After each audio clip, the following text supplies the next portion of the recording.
Hello दोस्तों, स्वागत है आपका हमारे यूट्यूब चैनल एस्पिरेंस स्टडी पॉइंट पर। आज हम देखेंगे मध्य भारत के इतिहास से रिलेटेड इंपॉर्टेंट क्वेश्चन आंसर जो कि यूपी ट्रिपल एससी और लेखपाल जैसे एग्जाम्स में आए हुए हैं। और इस वीडियो के तहत हम सारे मध्यकालीन भारत के सारे क्वेश्चन आंसर जो आए हैं सब कवर कर लेंगे। तो देखते हैं। पहला प्रश्न है, मोहम्मद गौरी किस वर्ष पृथ्वीराज तृतीय से पराजित हुआ था? ये पूछा गया है। ऑप्शन ए 1471 में, ऑप्शन बी 1191 में, ऑप्शन सी 1391 में और ऑप्शन डी 1061 में। तो इसका सही आंसर है ऑप्शन बी 1191 ईस्वी में पृथ्वीराज चौहान ने तराइन की पहली लड़ाई में मुस्लिम शासक शिहाबुद्दीन मोहम्मद गौरी को पराजित किया था। तराइन के दूसरे युद्ध में 1192 में मोहम्मद गौरी से पराजित हो गए थे पृथ्वीराज चौहान और भारत में तुर्की राज्य की स्थापना हो गई थी। अगला प्रश्न देखते हैं, पहली बार भारत पर आक्रमण करने वाला मुस्लिम कौन था? Option A Firdaus Shah, option B Mohammad Ghori, option C Mohammad bin Qasim या ऑप्शन डी महमूद गजनवी। तो इसका सही आंसर है ऑप्शन सी मोहम्मद बिन कासिम। ये पहली बार भारत में आक्रमण करने वाला मुस्लिम आक्रांता था। भारत में प्रथम मुस्लिम आक्रमणकारी मोहम्मद बिन कासिम था। 711 ईस्वी में मोहम्मद बिन कासिम ने के नेतृत्व में सिंध के क्षेत्र में अरबों का पहला सफल आक्रमण हुआ, किंतु उसका कोई स्थायी परिणाम नहीं हुआ। अरबों ने 712 ईस्वी में दाहिर को परास्त कर सिंध पर विजय पाई थी। और भारत पर अरब आक्रमण के साक्ष्य चचनामा और मीर मोहम्मद मासूम की पुस्तक तारीख़ सिंध या मासूम सिंध से प्राप्त होती है। तो अगर ये पूछा जाए कि भारत पर अरब आक्रमण के साक्ष्य कहाँ से मिलते हैं, इसका आंसर होगा चचनामा और तारीख़ सिंध। अगला प्रश्न है, नालंदा प्राचीन शिक्षण एवं मठ का एक केंद्र कब नष्ट हो गया? ऑप्शंस हैं 600 ईस्वी में, 980 ईस्वी में, 1200 ईस्वी में या 1527 ईस्वी में। इसका सही आंसर है 1200 ईस्वी। नालंदा विश्वविद्यालय विहार मगध में स्थित एक महत्वपूर्ण बौद्ध शिक्षा का केंद्र था। नालंदा प्राचीन शिक्षण एवं मठ का एक केंद्र 1200 एडी को नष्ट हुआ, अर्थात 1200 एडी में नालंदा ये केंद्र नष्ट हो गया था। और 1197 में बख्तियार खिलजी नामक मुस्लिम आक्रमणकारी ने इसको नष्ट किया था। तो अगर पूछा जाए किसने नष्ट किया, तो बख्तियार खिलजी ने नष्ट किया था नालंदा को। और कब? 1200 ईस्वी के लगभग। अगला प्रश्न आप देखते हैं, दिल्ली सल्तनत, गुलाम वंश, खिलजी वंश, तुगलक वंश और सैयद और लोधी वंश से रिलेटेड क्वेश्चन जो कि यूपी ट्रिपल एससी एग्जाम्स में आए हुए हैं। तो देखते हैं, लौह और रक्त की नीति किसने अपनाई थी? Option A Balban, option B Alauddin Khilji, option C Mohammad bin Tughlaq या ऑप्शन डी बाबर। तो इसका सही आंसर है ऑप्शन ए बलबन ने लौह और रक्त की या रक्त और लौह की नीति अपनाई थी। देख लेते हैं क्या नीति है। लौह और रक्त की नीति, कठोर नीति गुलाम वंशी शासक बलबन ने अपनाई थी। बलबन ने विद्रोहियों को कमजोर करने और मंगोल आक्रमण से रक्षा करने के लिए यह नीति अपनाई थी। बलबन ने राजत्व सिद्धांत को ऊंचा करने के लिए सिजदा और पाबोस जैसी प्रथाएं प्रारंभ की थी। बलबन ने नवरोज उत्सव शुरू करवाया था। तो इंपॉर्टेंट क्वेश्चन से बन सकते हैं, सिजदा और पाबोस ये प्रथा किसने शुरू की? तो उसका आंसर भी बलबन है।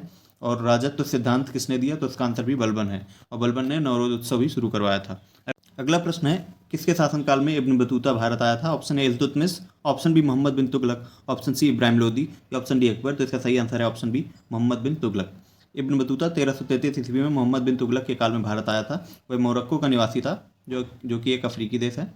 इसका मूल नाम शेख फतह अबू अब्दुल्ला या अब्दुल्ला मोहम्मद बिन बतूता था। मोहम्मद तुगलक ने उसे दिल्ली का काजी नियुक्त किया था। अगर ये पूछा जाए कि दिल्ली का काजी किसे नियुक्त किया मोहम्मद तुगलक ने, तो इसका आंसर भी इब्न बतूता होगा। और 1342 ईस्वी में मोहम्मद तुगलक द्वारा इसे राजदूत बनाकर चीन भेजा गया। इसने अपना यात्रा वृत्तांत रहला में लिपिबद्ध किया है। तो अगर पूछा जाए कि रहला किसकी बुक है, तो इसका आंसर होगा इब्न बतूता। अगला प्रश्न है, भारत पर तैमूर ने किस वर्ष आक्रमण किया? ऑप्शन 1294, 1417, 1213 या 1398। तो इसका सही आंसर है 1398। तुगलक वंश के अंतिम शासक नासिरुद्दीन महमूद 1324 से 1412 तक जिनका कार्यकाल था, इनके शासनकाल में 1398 ईस्वी में मंगोल आक्रमणकारी तैमूर ने भारत पर आक्रमण किया था। तो अगर ये पूछा जाए कि किसके शासनकाल में किया था, तो इसका सही आंसर होगा नासिरुद्दीन महमूद। और किस टाइम किया, तो इसका आंसर है 1398 में। अगला प्रश्न है, किस शासक ने भारत में तुगलक वंश की नींव रखी थी? Option A Firoz Shah Tughlaq, option B Ghiyasuddin Tughlaq, option C Alauddin Sikandar Shah या ऑप्शन डी मोहम्मद बिन तुगलक। तो इसका सही आंसर है गयासुद्दीन तुगलक, ऑप्शन बी। तुगलक वंश की स्थापना या संस्थापक गाजी मलिक या गयासुद्दीन तुगलक ने की थी। इसका संबंध करौना जनजाति से था। गाजी मलिक 8 सितंबर 1320 को गद्दी पर बैठा था। इसने सिंचाई के लिए कुएं तथा नहरों का निर्माण कराया था। इसने तुगलकाबाद नामक नगर की भी स्थापना की थी। इस वंश में 3 योग्य शासक हुए हैं, गयासुद्दीन का उसका पुत्र मोहम्मद बिन तुगलक और उसका उत्तराधिकारी फिरोज तुगलक। ये तीनों इस वंश के योग्य शासक थे, गयासुद्दीन तुगलक, मोहम्मद बिन तुगलक और फिरोज तुगलक। अगला प्रश्न देखते हैं, दिल्ली में अलाउद्दीन खिलजी के शासनकाल की अवधि क्या थी? टेन्योर पूछा गया है अलाउद्दीन खिलजी का। ऑप्शन ए 1296 से लेकर 1316, ऑप्शन बी 1286 से लेकर 1316, ऑप्शन सी 1303 से लेकर 1334 या ऑप्शन डी 1410 से लेकर 1437। तो इसका सही आंसर है 1296 से लेकर 1316। दिल्ली में अलाउद्दीन खिलजी के शासनकाल की अवधि 1296 से लेकर 1316 तक थी। उसका साम्राज्य अफगानिस्तान से लेकर उत्तर मध्य भारत तक फैला था। अलाउद्दीन खिलजी दिल्ली सल्तनत के खिलजी वंश का दूसरा शासक था। अलाउद्दीन खिलजी के जो प्रमुख विजय अभियान रहे वो कौन कौन से थे देख लेते हैं। तो गुजरात विजय इसने कब की? 1298 में इसने गुजरात विजय की। जैसलमेर विजय इसने 1299 में की। रणथंभौर विजय इसने 1301 में, और चित्तौड़ आक्रमण 1303 में इसने किया। देखते हैं अगला प्रश्न। अगला प्रश्न है, खिज्र खान निम्नलिखित में से किस राजवंश से संबंधित था? ऑप्शन ए गुलाम वंश, ऑप्शन बी खिलजी वंश, ऑप्शन सी सैयद वंश या ऑप्शन डी शाह वंश। तो इसका सही आंसर है ऑप्शन सी सैयद वंश। खिज्र खान दिल्ली सल्तनत के सैयद वंश जो कि 14 से लेकर 1451 तक रहा का संस्थापक था। इसने मंगोल आक्रमणकारी तैमूर को सहयोग प्रदान किया था। बदले में तैमूर ने इसे लाहौर, मुल्तान और दीपालपुर की सूबेदारी सौंपी थी। ध्यातव्य है कि खिज्र खान ने सुल्तान की उपाधि धारण नहीं की, बल्कि वह रैयत-ए-आला की उपाधि से ही संतुष्ट रहा।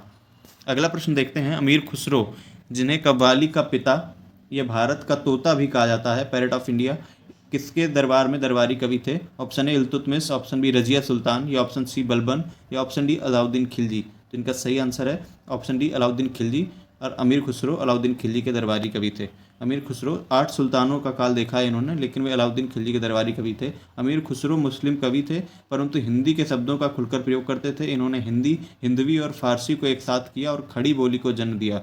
इन्होंने काव्यात्मक शैलियों में हिंदी का प्रयोग किया और फारसी की एक नई शैली की रचना की जो सबक ए हिंदी अर्थात हिंदुस्तानी शैली के नाम से प्रसिद्ध हुई। इन्हें तोताए हिंद या भारत का तोता, तुर्कुल्लाह जैसी उपाधियां दी गई हैं।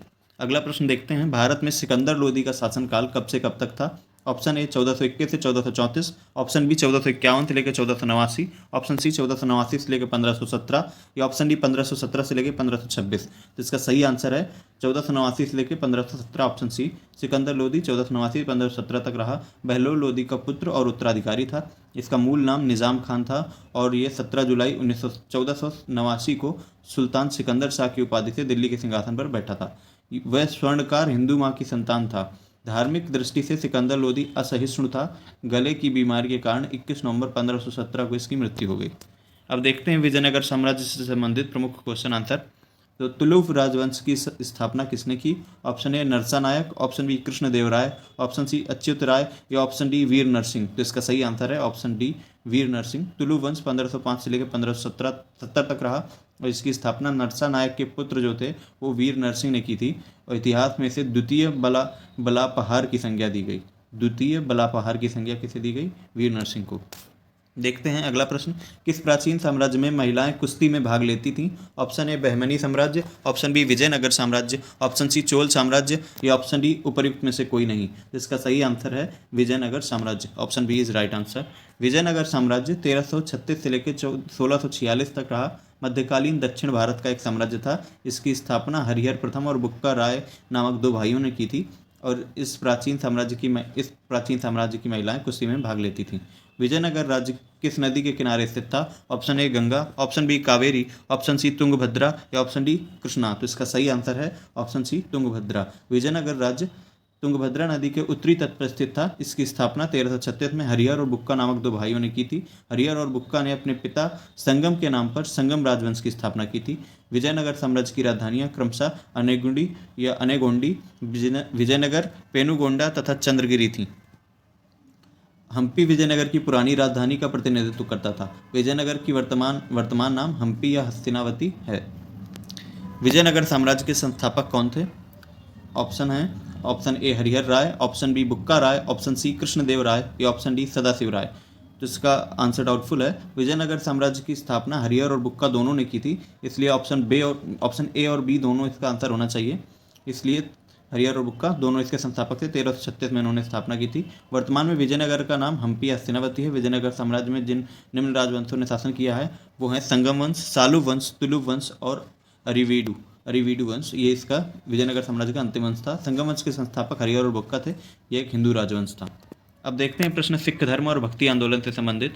तो वर्ष में गुरु गोविंद सिंह ने, किस वर्ष की बात की जा रही, गुरु गोविंद सिंह ने वैसाखी दिवस को आनंदपुर साहिब में सिखों की सामान्य बैठक बुलाई थी और खालसा अथवा पवित्र खालसा पंथ की नींव रखी थी। Option A 1679, option B 1684, option C 1691 या ऑप्शन डी 1702। तो इसका आंसर भी डाउटफुल है, क्योंकि गुरु गोविंद सिंह सिख धर्म के 10वें तथा अंतिम गुरु थे। इन्होंने 1699 में खालसा पंथ की स्थापना की थी। ऑप्शन में 1699 नहीं है, इसलिए इसका सही आंसर नहीं दिया गया। जो सैनिक संतों का विशिष्ट समूह था, इस्लामिक युग में सिखों के उत्पीड़न ने खालसा की स्थापना को प्रेरित किया।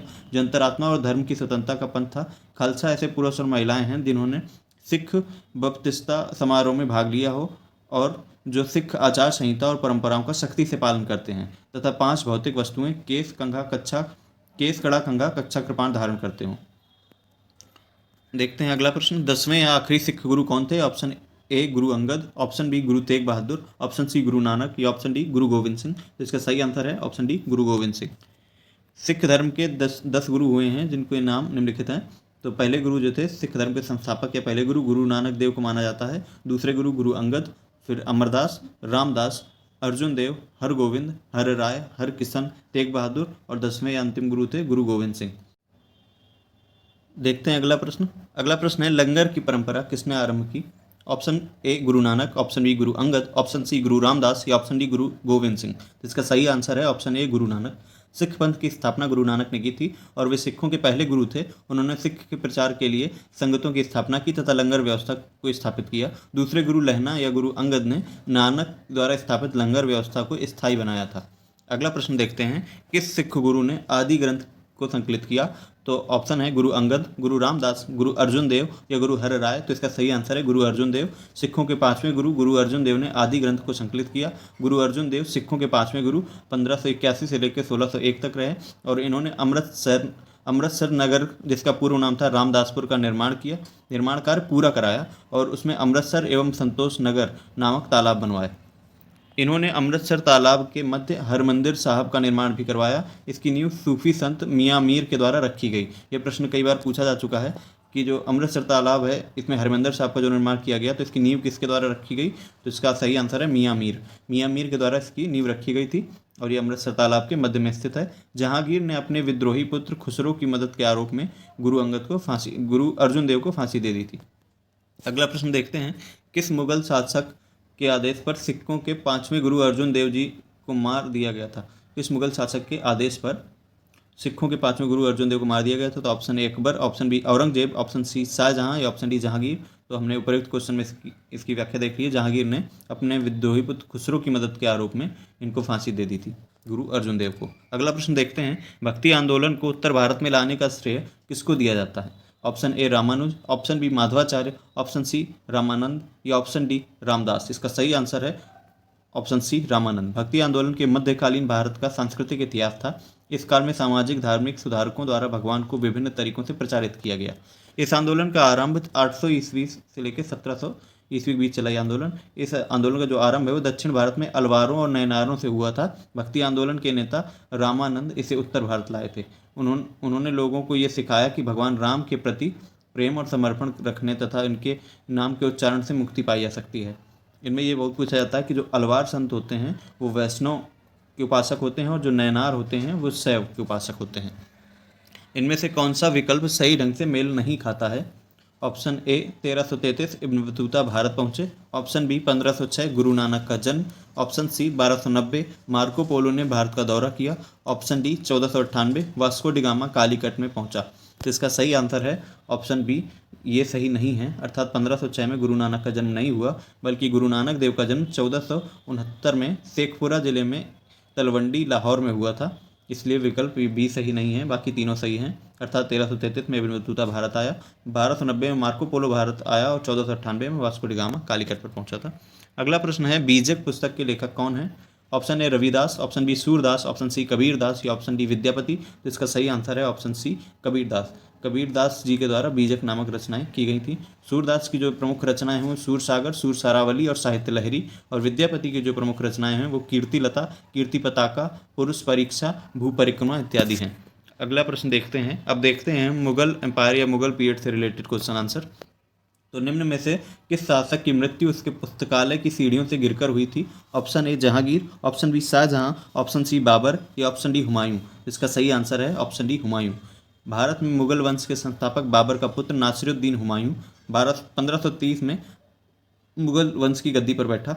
गद्दी पर बैठने से पूर्व हुमायूं बदख्शा प्रदेश का सूबेदार था। वर्ष 1539 में चौसा का युद्ध हुमायूं और शेर खां के बीच हुआ, जिसमें हुमायूं पराजित हुआ और इस युद्ध के बाद शेर खां ने शेरशाह की पदवी ग्रहण की थी। इसके बाद बेलग्राम कन्नौज के युद्ध में 1540 में हुमायूं एक बार फिर शेर खां से पराजित हुआ और वह सिंध चला गया। अर्थात 1539 में पहले एक बार पराजित हुआ शेरशाह से और फिर 1540 में, और फिर 15 वर्षों बाद निर्वासित जीवन व्यतीत किए 15 वर्षों तक, और फिर 1555 में हुमायूं ने पंजाब के शूर शासक सिकंदर शाह को पराजित कर पुनः दिल्ली की मुगल वंश की गद्दी प्राप्त की। वर्ष 1556 में हुमायूं की मृत्यु उसके दीन पनाह भवन में स्थित पुस्तकालय की सीढ़ियों से गिरकर हो गई थी। इस व्याख्या से हमें कई क्वेश्चन मिल सकते हैं, जैसे कि हुमायूं किसका पुत्र था? तो बाबर का पुत्र था। 1530 में यह सर्वप्रथम मुगल वंश की गद्दी पर बैठा था। और चौसा का युद्ध कब हुआ? तो 1539 में चौसा का युद्ध हुआ हुमायूं और शेर खां के बीच में, और इसी युद्ध में जीत के बाद शेर खां ने शेरशाह की उपाधि धारण की थी, और फिर 1540 में दोबारा हारने के बाद ये सिंध चला गया हुमायूं।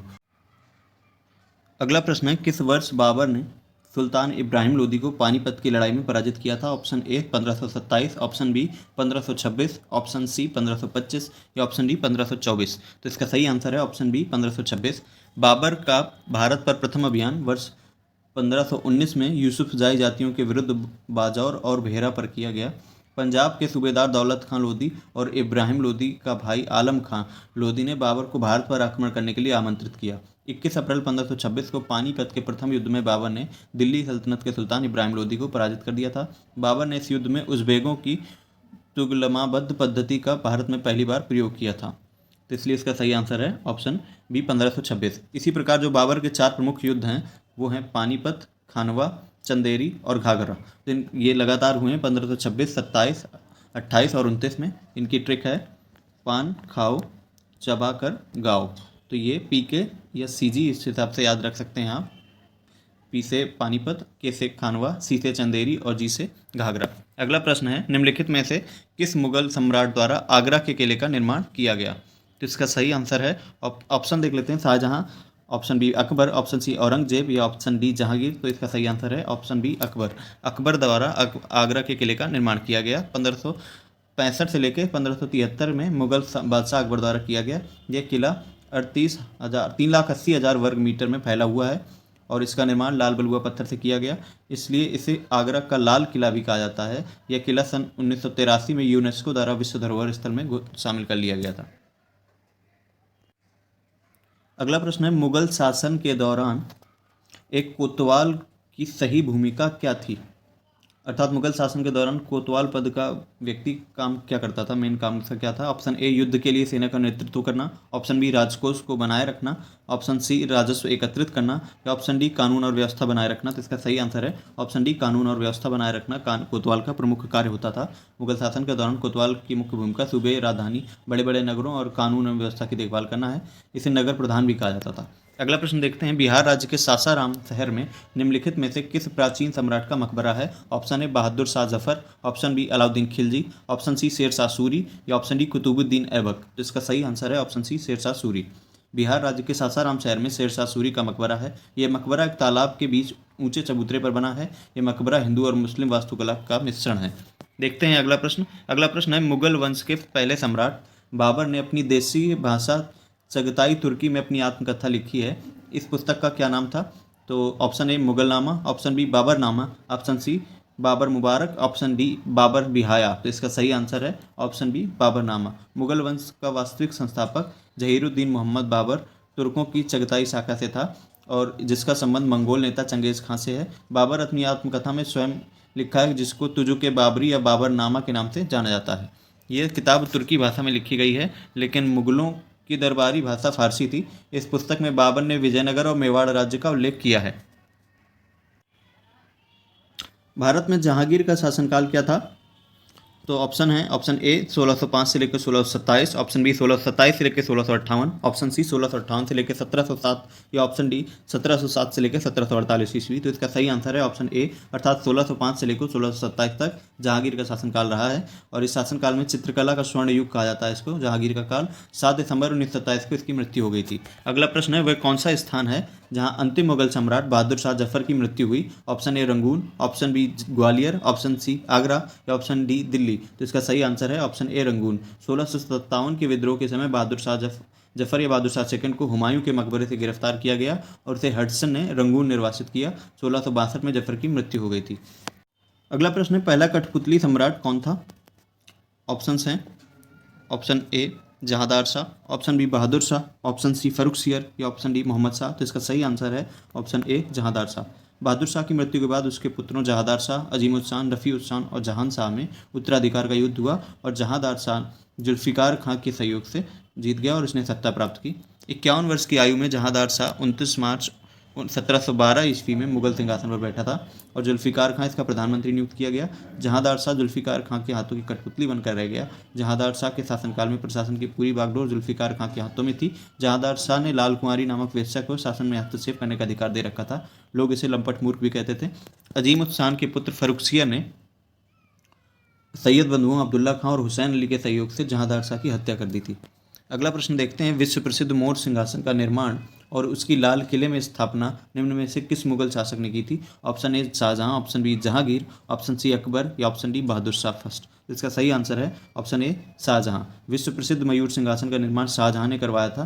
पहले यह आगरे के किले में था और बाद में इसे दिल्ली के लाल किले में स्थापित किया गया था, जिसे यहाँ से लूटकर नादिर शाह अपने देश ईरान ले गया था। शाहजहां के शासनकाल को मुगल स्थापत्य का स्वर्णकाल कहा जाता है और चित्रकारी का स्वर्णकाल जहांगीर के टाइम पीरियड को और स्थापत्य का स्वर्णकाल शाहजहां के टाइम पीरियड को कहा जाता है। शाहजहां के द्वारा बनाई गई प्रमुख इमारतों में दिल्ली का लाल किला, दीवान आम, दीवान खास, दिल्ली की जामा मस्जिद, आगरे की मोती मस्जिद और ताजमहल प्रमुख हैं।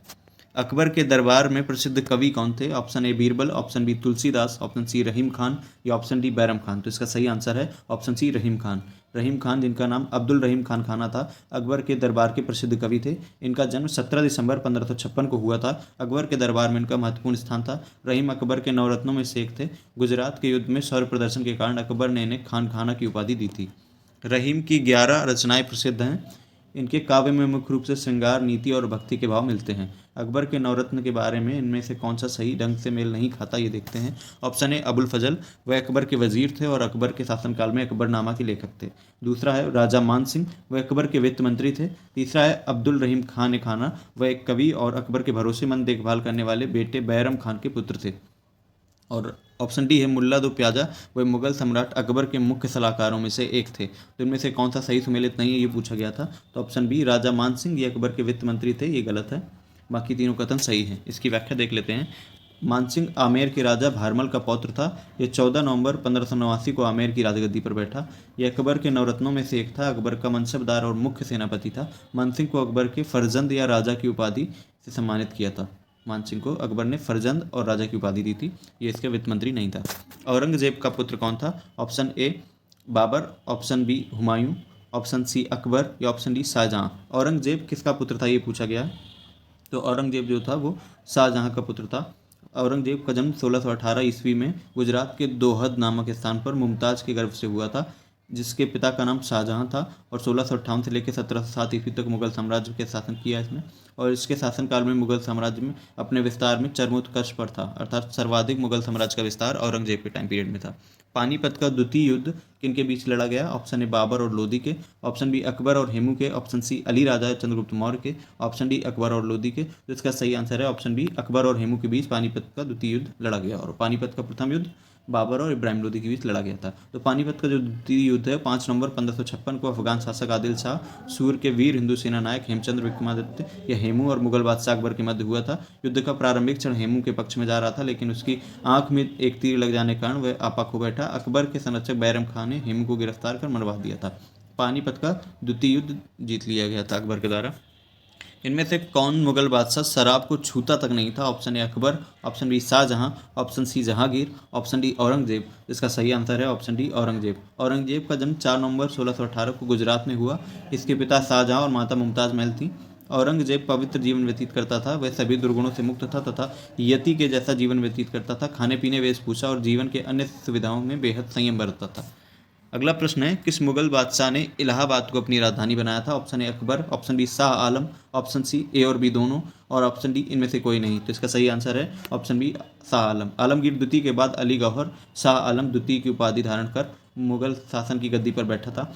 शाह आलम द्वितीय ने बंगाल शासक मीर कासिम और अवध के नवाब शुजा-उद-दौला के साथ मिलकर अंग्रेजों के विरुद्ध बक्सर के युद्ध में 12 अक्टूबर 1764 में भाग लिया था, और बक्सर के युद्ध में ऐतिहासिक पराजय के बाद अंग्रेजों ने शाह आलम के साथ इलाहाबाद की संधि की 12 अगस्त 1765 को, जिसके द्वारा शाह आलम को इलाहाबाद और कड़ा का क्षेत्र मिला था। शाह आलम ने इलाहाबाद को अपनी राजधानी बनाया था। अगला प्रश्न है, प्रारंभ में अकबर का संरक्षक कौन था? Option A Hemu, option B Faizi, option C Abu Fazal, या ऑप्शन डी बैरम खान। जिसका सही answer option D Bairam Khan है। अकबर का जन्म 15 अक्टूबर 1542 ईस्वी को अमरकोट के राजा वीरसाल के महल में हमीदा बानो बेगम मरियम मकानी के गर्भ से हुआ था। अकबर के प्रारंभिक 3 वर्ष चाचा अस्करी के संरक्षण में बीते। हुमायूं की मृत्यु के पश्चात अकबर के प्रमुख संरक्षक बैरम खान हुए, जबकि अकबर के पहले संरक्षक मुनीम खां थे। बैरम खान ने 14 फरवरी 1556 को गुरदासपुर के निकट अकबर का राज्याभिषेक करा दिया था। सम्राट बनने के पश्चात अकबर ने अपने संरक्षक बैरम खां को वकील या वजीर नियुक्त किया। खान ने खाना की उपाधि प्रदान की। बैरम खान को फारस के सिया संप्रदाय से संबंधित थे बैरम खान। अगला प्रश्न है, हुमायूं की दुर्घटना के आकस्मिक मृत्यु के उपरांत उनके बेटे अकबर को कहाँ मुगल सिंहासन पर बैठाया गया? तो इसका सही आंसर ऑप्शन है लाहौर, सरहिंद, कालानौर या काबुल। तो इसका सही आंसर है ऑप्शन सी। जनवरी 1556 में दीन पनाह भवन में स्थित पुस्तकालय की सीढ़ियों से गिरकर हुमायूं की मृत्यु का समाचार सुनते ही बैरम खान ने अकबर को 14 वर्ष की आयु में कालानौर, जो कि पंजाब में है, वहाँ पर राज तिलक कर उसको बादशाह घोषित कर दिया। ज्ञातव्य कि बैरम खां अकबर का संरक्षक था। अगला प्रश्न है, निम्नलिखित में से किन सम्राटों के शासनकाल में भारत का पहला मुद्रा रुपया मुद्रित हुआ? भारत का पहला रुपया कब मुद्रित हुआ अगर ये पूछा जाए तो ऑप्शन है Akbar, option B Humayun, option C Sher Shah Suri, या ऑप्शन डी समुद्रगुप्त। तो इसका सही आंसर है ऑप्शन सी शेर शाह सूरी। शेर शाह सूरी के शासनकाल में भारत का पहला मुद्रा रुपया जारी किया गया था, जो आज के रुपया का अग्रदूत है। रुपया के अलावा 3 धातुओं की सिक्का प्रणाली तथा ग्रैंड टैंक रोड के निर्माण भी शेर शाह सूरी के शासनकाल में किया गया था। तो शेर शाह सूरी की उपलब्धियों को देखा जाए तो जो है कि ग्रैंड टैंक रोड का निर्माण और 3 धातुओं के सिक्का प्रणाली और रुपये का मुद्रण, ये 3 प्रमुख कार्य शेर शाह सूरी ने किए थे। थॉमस रो मुगल सम्राट जहांगीर से किस किले में मिला था? ये प्रश्न पूछा गया है। तो ऑप्शन ए है Agra, option B Allahabad, option C Jhansi, या ऑप्शन डी अजमेर। इसका सही आंसर है ऑप्शन डी अजमेर। 1615 में जहांगीर अजमेर के किले में सर टॉमस रो से और 1608 में कैप्टन हॉकिंस से राज दरबार में मिला था। अगला प्रश्न है, इनमें से किसने भूमि मापांकन की व्यवस्था प्रारंभ की? भूमि मापने की व्यवस्था की प्रारंभ किसने की? Option A Bahadur Shah, option B Sher Shah, option C Shahjahan, या ऑप्शन डी अकबर। तो इसका सही आंसर है ऑप्शन बी शेर शाह। शेर शाह सूर्यवंश का संस्थापक था। इसने सबसे पहले भूमि मापन के लिए सिकंदरी गज का प्रयोग किया था, जो कि 32 अंक का होता था, और सन की डंडी का भी प्रयोग किया था। अगला प्रश्न है, इनमें से किसने अकबर की धार्मिक नीति की आलोचना की थी? अकबर की धार्मिक नीति की आलोचना किसने की थी, ये पूछा गया है। Option A Faizi, option B Abul Fazal, option C Badayuni, या ऑप्शन डी इनमें से कोई नहीं। तो इसका आंसर है ऑप्शन सी बदायूनी। अकबर की धार्मिक नीति की आलोचना बदायूनी ने की। अकबरनामा की रचना अबुल फजल ने की थी। वह दीन इलाही धर्म का मुख्य पुरोहित था और दीन इलाही धर्म को स्वीकार करने वाले प्रथम और अंतिम हिंदू शासक बीरबल थे। अगला प्रश्न है, इनमें से कौन सा मुगल सम्राट अनपढ़ था, ये पूछा गया है। तो option A Akbar, option B Shahjahan, या ऑप्शन सी औरंगजेब, या ऑप्शन डी बहादुर शाह जफर। तो इसका सही आंसर है ऑप्शन ए अकबर। मुगल सम्राट अकबर 1556 से 1605 ईस्वी ये अनपढ़ थे, और 1582 में दीन इलाही धर्म की स्थापना इन्होंने की। अकबर ने 1562 में दास प्रथा का अंत किया और 1563 में तीर्थ यात्रा समाप्त की। 1964 में जजिया कर समाप्त कर दिया। अगला प्रश्न है, मुगल काल में पुलिस बल के मुखिया को क्या कहा जाता था? मुगल काल में पुलिस बल के मुखिया को क्या कहा जाता था? ऑप्शन ए दरोगा, ऑप्शन बी फौजदार, ऑप्शन सी सूबेदार, या ऑप्शन डी कोतवाल। तो इसका सही आंसर था ऑप्शन डी कोतवाल। मुगल काल में पुलिस बल के मुखिया को कोतवाल कहा जाता था। कोतवाल को घरों और सड़कों का लेखा रखने पड़ता था। वह कस्बे के कई भागों में बांटकर दूसरे व्यक्तियों को कार्य सौंपता था। उस दिन व्यक्ति को प्रतिदिन आवागमन की आज्ञा कोतवाल को देना होता था। अगला प्रश्न है, निम्नलिखित में से किस मुगल शासक ने अंततोगत्वा मेवाड़ के शासक महाराणा प्रताप सिंह के पुत्र राणा अमर सिंह से एक समझौता किया था? Option A Shahjahan, option B Akbar, option C Jahangir, या ऑप्शन डी किसी भी मुगल शासक ने ऐसा नहीं किया। तो इसका सही आंसर है ऑप्शन सी जहांगीर। महाराणा अमर सिंह मेवाड़ के सिसोदिया राजवंश के शासक महाराणा प्रताप के पुत्र और महाराणा उदय सिंह के पौत्र थे। कई संघर्षों के बाद अंत में खुर्रम ने मेवाड़ पर अधिकार कर लिया। और हार कर बाद में उन्हें अपमानजनक संधि की। मेवाड़ के अंतिम स्वतंत्र शासक यही थे, महाराणा अमर सिंह। अगला प्रश्न है, जलालुद्दीन मोहम्मद किस नाम से प्रसिद्ध हैं? Jalaluddin Mohammad, option A Akbar, option A Babur, option B Akbar, option C Shahjahan या ऑप्शन डी औरंगजेब। तो इसका सही आंसर है ऑप्शन बी अकबर। जलालुद्दीन मोहम्मद अकबर को कहा जाता है। अकबर का जन्म 16 अक्टूबर 1542 में हमीदा बानो बेगम के गर्भ से अमरकोट के राणा बीरसाल के महल में हुआ था। अकबर का शासनकाल 1556 से लेकर 1605 तक था। अगला प्रश्न अब देखते हैं मध्यकालीन स्थापत्य और चित्रकला से संबंधित प्रश्न। तो अगला प्रश्न है, ताजमहल के सुलेखक या कैलीग्राफर कौन थे जिन्होंने 1648 ईस्वी में इसकी रचना को पूरा किया था? तो अगले ऑप्शंस हैं, Ghiyasuddin, option B L Bukhari, option C अमानत खान सिराजी या ऑप्शन डी मोहम्मद अब्दू। तो इसका सही आंसर है अमानत खान सिराजी, ऑप्शन सी। 1648 ईस्वी में अमानत खान सिराजी ने ताजमहल के सुलेखन की रचना की और उसे पूरा किया। ताजमहल भारत के आगरा शहर में स्थित एक विशेष धरोहर मकबरा है। इसका निर्माण मुगल सम्राट शाहजहां ने अपनी पत्नी मुमताज महल की याद में करवाया था और इसका निर्माण का कार्य 1632 ईस्वी में प्रारंभ हुआ था।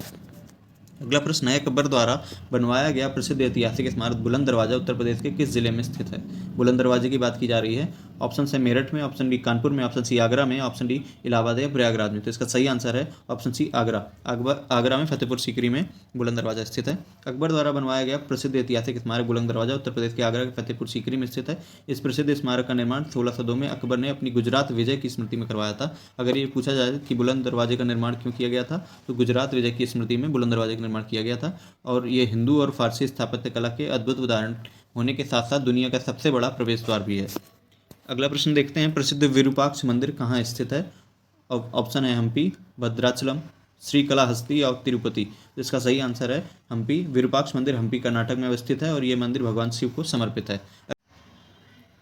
अगला प्रश्न है, दिल्ली का प्रसिद्ध लौह स्तंभ जो कि सदियों से बिना जंग लगे खड़ा है, वह निम्नलिखित में से किस ऐतिहासिक परिसर में स्थित है? ऑप्शन ए जामा मस्जिद परिसर, ऑप्शन बी लाल किला परिसर, ऑप्शन सी कुतुब मीनार परिसर या ऑप्शन डी हुमायूं मकबरे का परिसर। तो इसका सही आंसर है ऑप्शन सी, कुतुब मीनार परिसर में दिल्ली का प्रसिद्ध लौह स्तंभ है। भारत की राजधानी दिल्ली में स्थित लौह स्तंभ कुतुब मीनार के परिसर में 1600 वर्षों से बिना जंग लगे खुले आसमान के नीचे खड़ा है। इसकी ऊंचाई 7.21 मीटर लगभग 23 फीट 8 इंच के बराबर है। अगला प्रश्न देखते हैं, अलाउद्दीन खिलजी द्वारा बनाया गया प्रसिद्ध अलाई दरवाज़ा कहाँ पर स्थित है? Option A Agra, option B नई दिल्ली, ऑप्शन सी अवध या ऑप्शन डी वारंगल। इसका सही आंसर है ऑप्शन बी नई दिल्ली। इस्लामी वास्तुकला का रत्न कहा जाने वाला अलाई दरवाज़ा नई दिल्ली के सबसे पुराने स्थापत्यों में से एक है और इसका निर्माण खिलजी वंश के दूसरे शासक अलाउद्दीन खिलजी द्वारा 1311 में करवाया गया था। अगला प्रश्न देखते हैं, प्रसिद्ध चित्रकार मीर सैयद अली चित्रकारी हेतु किस मुगल शासक के सहयोगी थे? Option A Babur, option B Jahangir, option C Akbar या ऑप्शन डी हुमायूं। इसका सही आंसर है ऑप्शन डी हुमायूं। तो मीर सैयद अली फारस का एक प्रसिद्ध चित्रकार था और जब हुमायूं निर्वासन का जीवन व्यतीत कर रहा था तब उसकी मुलाकात वहाँ के दो प्रसिद्ध चित्रकार मीर सैयद अली और ख्वाजा अब्दुल समद से हुई थी। हुमायूं इन दोनों से प्रभावित होकर इनको अपना सहयोगी बना लिया था। अगला प्रश्न है, बुलंद दरवाज़ा किसके द्वारा बनवाया गया था? ये पूछा गया है। तो option A Humayun, option B Akbar, option C Babur या ऑप्शन डी औरंगजेब। इसका सही आंसर है ऑप्शन बी अकबर। अकबर के द्वारा बुलंद दरवाज़ा फतेहपुर सीकरी में बनवाया गया था। बुलंद दरवाजे का निर्माण 1602 में अकबर ने करवाया था। इस प्रवेश द्वार का निर्माण गुजरात विजय के उपलक्ष्य में किया गया था। बुलंद दरवाज़ा भारत के उत्तर प्रदेश प्रांत के आगरा शहर में 43 किलोमीटर दूर फतेहपुर सीकरी नामक स्थान पर है और बुलंद दरवाजे के तोरण पर ईसा मसीह से संबंधित कुछ पंक्तियाँ लिखी हैं। यह स्थापत्य हिंदू और फारसी स्थापत्य का अद्भुत उदाहरण होने के कारण भव्यता के द्वार के नाम से भी जाना जाता है। अगला प्रश्न है, पंचमहल किस में स्थित है? ऑप्शन ए हवा महल, ऑप्शन बी ग्वालियर का किला, ऑप्शन सी फतेहपुर सीकरी या ऑप्शन डी आगरे का किला। तो इसका सही आंसर है ऑप्शन सी फतेहपुर सीकरी। पंचमहल फतेहपुर सीकरी में स्थित है। ये 5 मंजिला इमारत है जो बौद्ध विहार शैली में बनाया गया है। यहाँ पर शेख सलीम चिश्ती की दरगाह, नौबत और नक्कार खाना, टकसाल, दीवान आम, दीवान खास जैसी इमारतें भी विद्यमान है। फतेहपुर सीकरी का निर्माण अकबर ने करवाया था। अगला प्रश्न है, निम्नलिखित में से कौन सा युग्म सही सुमेलित नहीं है, ये देखना है। ऑप्शन ए बड़ा इमाम बाड़ा लखनऊ, ऑप्शन बी निषाद बाग जम्मू कश्मीर, ऑप्शन सी फिरोज शाह कोटला दिल्ली या ऑप्शन डी हुमायूं का मकबरा इलाहाबाद। तो ऑप्शन डी गलत है, बाकी तीनों सही हैं। हुमायूं का मकबरा दिल्ली में स्थित है। यह इमारत परिसर मुगल वास्तुकला में प्रेरित मकबरा स्मारक है। 1993 में इसको यूनेस्को द्वारा विश्व धरोहर स्थल घोषित किया गया था। अगला प्रश्न है, दिल्ली में कुतुब मीनार का सबसे ऊंचा ईंट का बना मीनार है और इनमें से कौन से राजा ने इसका निर्माण योगदान नहीं दिया? ये पूछा गया है कि कुतुब मीनार के निर्माण में किस राजा का योगदान नहीं रहा। Option A Firoz Shah Tughlaq, option B Qutubuddin Aibak, option C Alauddin Khilji, option D Iltutmish. तो इसमें सही आंसर है जिसका योगदान नहीं रहा वो है अलाउद्दीन खिलजी। कुतुब मीनार भारत के दक्षिणी दिल्ली में स्थित ईंट से निर्मित विश्व की सबसे ऊंची मीनार है। इसकी ऊंचाई 72.5 मीटर लगभग 237.86 फुट और इसका व्यास 14.3 मीटर, जो ऊपर शिखर पर जाकर 2.75 मीटर अर्थात 90.2 फुट हो जाता है। गुलाम वंश के शासक कुतुबुद्दीन ऐबक ने कुतुब मीनार के निर्माण की नींव रखी थी, किंतु उसने इसका केवल आधार ही बनवा पाया था। बाद में उसके उत्तराधिकारी इल्तुतमिश ने इसकी 3 मंजिलों को बढ़वाया और बाद में फिरोज शाह तुगलक ने इसकी 5वीं और अंतिम मंजिल बनवाई, जबकि खिलजी वंश के शासक अलाउद्दीन खिलजी ने इसके निर्माण में कोई योगदान नहीं दिया। और जो कुतुब मीनार का निर्माण है ये कुतुबुद्दीन ऐबक ने, जो सूफी संत थे कुतुबुद्दीन बख्तियार काकी, उनके नाम पे करवाया था। अगला प्रश्न देखते हैं। अब प्रश्न है मध्यकालीन साहित्य और संगीत से रिलेटेड जो क्वेश्चंस हैं। तो निम्नलिखित में से कौन से दिल्ली सल्तनत के इतिहास का लेखक नहीं था, ये पूछा गया है। Option A Abbas Khan Sekhani, option B Amir Khusro, option C Ziauddin Barani या ऑप्शन डी मिनहाज उस सिराज। इसका सही आंसर है अब्बास खां सेखानी। ये दिल्ली सल्तनत के इतिहास के लेखक नहीं थे, बाकी तीनों थे। तो अब्बास खां सेखानी या सिरवानी जो मुगल काल के लेखक थे, ये इन्होंने अकबर के आदेश पर तारीख शेरशाही फारसी भाषा में लिखी थी और शेरशाह के जीवन चरित्र और शासन प्रबंध पर प्रकाश डाला था। अमीर खुसरो सल्तनत काल के थे। इन्होंने किरण उस सादेन, मिफ्ताद उल फुतूह, खजाइन उल फुतूह, आशिका, नू ए सिपेर, तुगलकनामा, एजाज खुसरवी आदि ग्रंथों की रचना की अमीर खुसरो ने। और मिनहाज उस सिराज की बात करें तो ये भी सल्तनत काल के प्रमुख लेखक थे। इन्होंने फारसी भाषा में तबगात नासरी लिखी। और जियाउद्दीन बर्दी ये भी सल्तनत काल थे। इन्होंने फारसी भाषा में तारीख फिरोजशाही और फतवा जहांदारी लिखी। और इसी प्रकार जो आंसर था ये था अब्बास खां शेरवानी। ये अकबर के समकालीन थे, ना कि सल्तनत काल से रिलेटेड है। अगला प्रश्न है आईने अकबरी किसने लिखी है। Option A Faizi, option B Birbal, option C Abul Fazal या ऑप्शन डी मुल्ला दो प्याजा। तो इसका सही आंसर है अबुल फजल। आईने अकबरी अबुल फजल द्वारा रचित अकबरनामा का ही एक भाग है। अबुल फजल मुगल बादशाह अकबर के दरबार में रहते थे। बीरबल, फैजी, मुल्ला दो प्याजा भी अकबर के दरबारी थे। ये सभी अकबर के 9 रत्नों में से थे।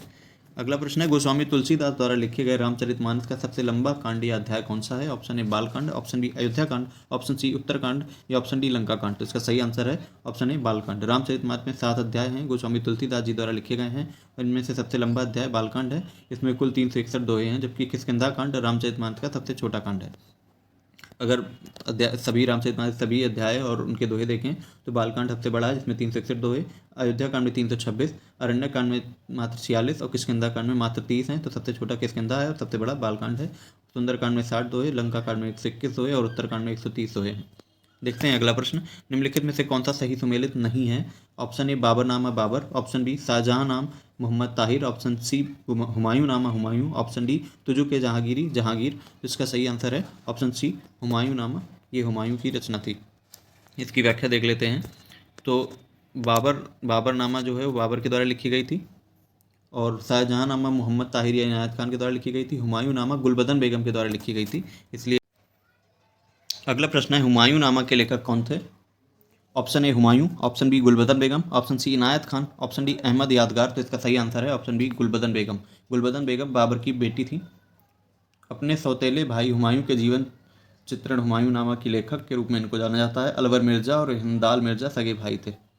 अकबर नामा के प्रसिद्ध लेखक option A Badayuni, option B Abul Fazal, option C Abbas Khan Sarwani या ऑप्शन डी कैफी खां। तो अकबरनामा के प्रसिद्ध लेखक अबुल फजल थे। ऑप्शन बी सही है। ऑप्शन बी अकबरनामा अबुल फजल ने लिखी है। इसके 3 भाग हैं, जिसमें से तीसरा भाग आईने अकबरी अत्यंत महत्वपूर्ण है। पहले भाग में अमीर तैमूर से लेकर हुमायूं तक मुगल शासकों के इतिहास का वर्णन है और दूसरे व तीसरे भाग में 1602 तक बादशाह अकबर के इतिहास का वर्णन किया गया है। अगला प्रश्न है तारीख फिरोजशाही के लेखक हैं। Option A Ziauddin Barani, option B Hasan Nizami, option C Isami या ऑप्शन डी इब्न बतूता। तो इसका सही आंसर है ऑप्शन ए जियाउद्दीन बर्नी। ये एक इतिहासकार थे। ये अलाउद्दीन खिलजी, मोहम्मद बिन तुगलक और फिरोज शाह तुगलक के शासनकाल का जिक्र उन्होंने किया है।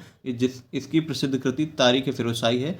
इसमें अलाउद्दीन खिलजी की आर्थिक नीति की व्यापक जानकारी मिलती है। अगला प्रश्न है अकबर ने अपने दरबारी संगीतज्ञ के रूप में किसे नियुक्त किया था। Option A Abul Fazal, option B Miyan Tansen, option C Raja Birbal या ऑप्शन डी राजा टोडरमल। इसका सही आंसर है ऑप्शन बी मियां तानसेन। मुगल काल में संगीत का सर्वाधिक विकास अकबर के शासनकाल में हुआ है। आईने अकबरी में अबुल फजल ने 36 श्रेष्ठ गायकों का उल्लेख किया है, जिसमें तानसेन व बाज बहादुर सर्वश्रेष्ठ प्रमुख थे। अकबर के दरबार में तानसेन के अतिरिक्त अन्य ध्रुपद गायक बैज बख्श, गोपाल, हरिदास, सूरदास और आदि तानसेन की प्रमुख रचनाएं जो हैं वो मियाँ की टोडी, मियाँ की मल्हार, मियाँ की सारंग, दरबारी कांगड़ा आदि। अकबर ने तानसेन को कंठाभरण वाणी विलास की उपाधि भी दी थी। अकबर ने तानसेन को कंठाभरण और वाणी विलास की उपाधि प्रदान की थी। अगला प्रश्न है, अमीर खुसरो का जन्म स्थान क्या है? Option A Etah, option B Kasganj, option C Kannauj या ऑप्शन डी लखनऊ। तो इसका सही आंसर है ऑप्शन बी कासगंज। अमीर खुसरो का जन्म 1253 में एटा के उत्तर प्रदेश में पटियाली या कासगंज नामक कस्बे में गंगा के किनारे हुआ था। अमीर खुसरो हिंदी खड़ी बोली और तबला वाद्य यंत्र के जनक माने जाते हैं। अगला प्रश्न है, किस संत को रामायण के रचयिता वाल्मीकि का अवतार माना जाता है? Option A Goswami Tulsidas, option B Ramanand Swami, option C Sant Ravidas या ऑप्शन डी स्वामी करपात्री। तो इनको गोस्वामी तुलसीदास को वाल्मीकि का अवतार माना जाता है। वाल्मीकि ने संस्कृत के महाकाव्य की रचना की थी, जिसे रामायण के नाम से जाना जाता है, और रामायण का इन्होंने अवधी भाषा में गोस्वामी तुलसीदास जी ने इसका अनुवाद कर दिया रामचरितमानस के नाम से, इसीलिए इनको वाल्मीकि का अवतार कहा जाने लगा। गोस्वामी तुलसीदास संस्कृत के विद्वान और हिंदी के सर्वश्रेष्ठ कवि माने जाते हैं। श्री रामचरितमानस, विनय पत्रिका, दोहावली, कवितावली तुलसीदास जी की प्रमुख रचनाएं हैं। धन्यवाद दोस्तों। आज हमने मध्यकालीन भारतीय इतिहास से रिलेटेड जितने भी क्वेश्चन यूपी ट्रिपल एससी लेखपाल जैसी परीक्षाओं में आए हैं उन सबको देख लिया है। इसी की अगली कड़ी में हम देखेंगे आधुनिक भारत से रिलेटेड इंपॉर्टेंट क्वेश्चन आंसर, जो कि यूपी ट्रिपल एससी की समस्त परीक्षाओं में आए हुए हैं। और इसी तरीके के इंपॉर्टेंट वीडियो देखने के लिए हमारे चैनल को लाइक करें, शेयर करें और सब्सक्राइब करें। धन्यवाद।